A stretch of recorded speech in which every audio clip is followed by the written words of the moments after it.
we're going to hear from Warren Bogle, who's the president of Bogle Vineyards, and he's lived in the Delta his whole life and is, a businessman and a farmer.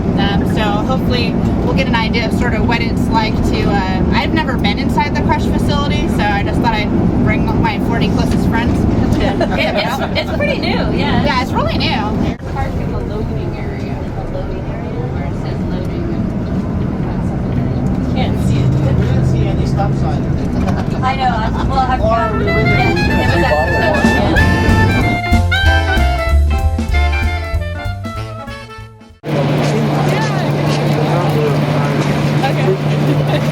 You wanted it to? No, you fought it. Okay. Because your plan wasn't to put that water.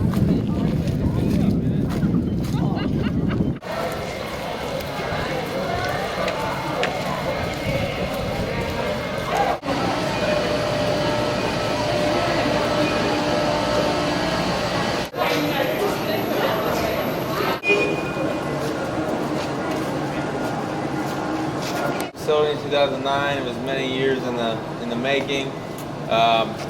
We were doing a lot of processing at other facilities, and so we have a smaller winery about 20 minutes from here where our tasting room still is, and that's where we were crushing about 3,000 tons of grapes.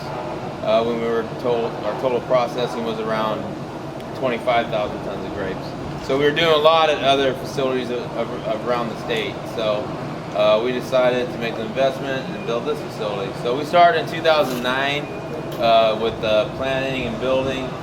This was just bare farm ground. We had to put all the infrastructure in, septic, well. We have processed waste ponds for our processed water, and those are out back. And we land apply our processed water. So in 2009, Yellow County was really helpful. They were trying to get in the general plan they had set aside about 120 acres of ag industrial, and we were able to get 60 acres of it for this facility.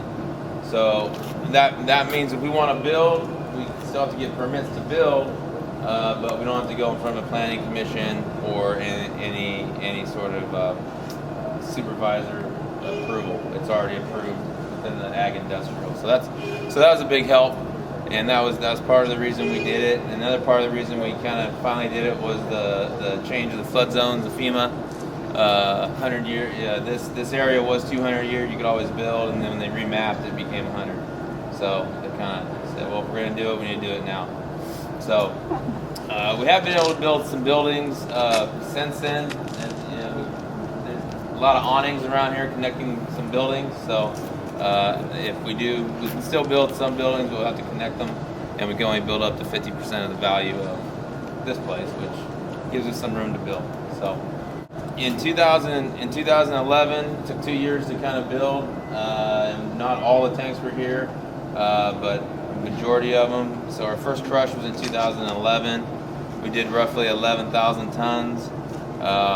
Here we still had contracts with who was doing our work before, which was good, kind of growing pains and let us kind of ease into it.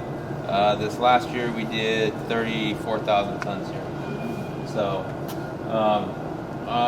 where we process the grapes is on the other side. We built a receiving ramp, and so it's an elevated dump station. So we have stainless cooperage, and now you guys only have how much? Not very much time. Not too much. We'll let people ask you. Okay. Before we go inside and see the barrels, and then we'll walk through the bottling line. Any questions? So how many cases a year do you ship? How many cases a year do we bottle? Yeah. We're up to about a little under 2 million. Okay, because the internet said 1.2 million. So Yeah, yeah. So I know I can't believe everything I read, but we had a good year, so we're about a little under 2 million. So cases a year. How many more people do you think you employ in our local area as a result of having constructed the local facility? We probably jumped up by at the other winery probably had 30 employees, 40 production wise, and now we have like 75. You mentioned something about 100 years. And what's the significance of that? we would have to build elevated above the 100-year floodplain, which in this area is about 17, 18 feet. So we had to get the foundations done before they remapped, and so that's kind of you know. So Like if it's a 200-year, it's less stringent. Or? If it's 200 years, there's no elevation requirement. When you start looking at the rated floodplain, I mean, all of this land in here is actually below the high tide mark. So when you start thinking about flooding, your rivers are elevated, so that water would naturally flow to a certain elevation inside. The 100-year floodplain happens to be one of those things that FEMA decides and the banks buy into. But if you're at 100 years, you can get loans, and it used to be that was the state standard as well. That if you were protected to the 100-year level, then you could build kind of indiscriminately, however you was approved by the local agencies. In 2000, I think it was 2009, when they went and they recommended that everybody come up to a 200-year level of flood protection. These levees are rated at 100.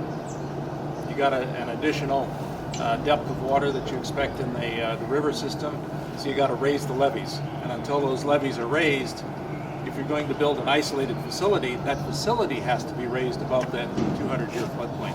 So it makes a huge difference to the guy that's building. Yeah, and it's part of the FEMA's National Flood Insurance Program. The county then is in charge of enforcing those building restrictions. And the remapping, I mean, West Sacramento was a good example. We had our protection under FEMA. They said we were great.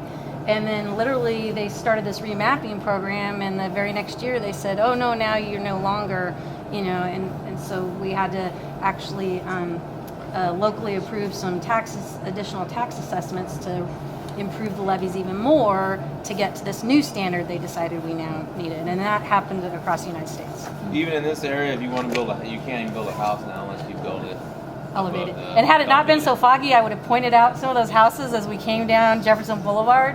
Hopefully it'll burn off eventually, but in West Sac we do have a lot of those where they've just got earthen pads now that they've built up upon. Or sometimes if you just do your first story as a garage so that the water can pass through. Right. We have about 1,500 acres. And so that roughly makes about 25-30% of the wine that we produce, and then we buy from the rest our outside growers, anywhere from down Central Coast all the way up to Mendocino County. So we're buying grapes from all over the state and shipping them here to process them. So, where do you get the water to run the facility? We dug a well. Just well? Yeah, just well water. Municipal grade well water, is that what it is? It's not municipal, no. It's just it's groundwater. We're down around 350 feet. Oh, that's good. And He's running off a groundwater well for his processing water and everything. Right. 350 feet.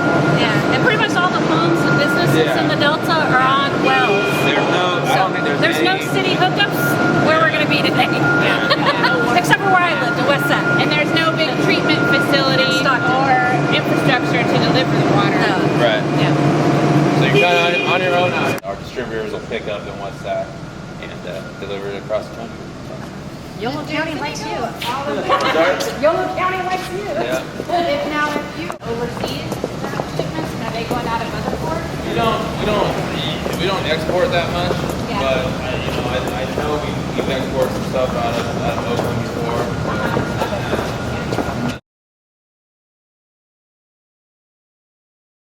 Empty cases go there. Empty.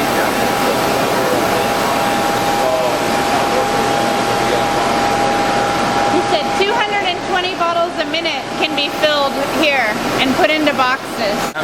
Just there's a big line here, then we have a small line over there that we run for small projects.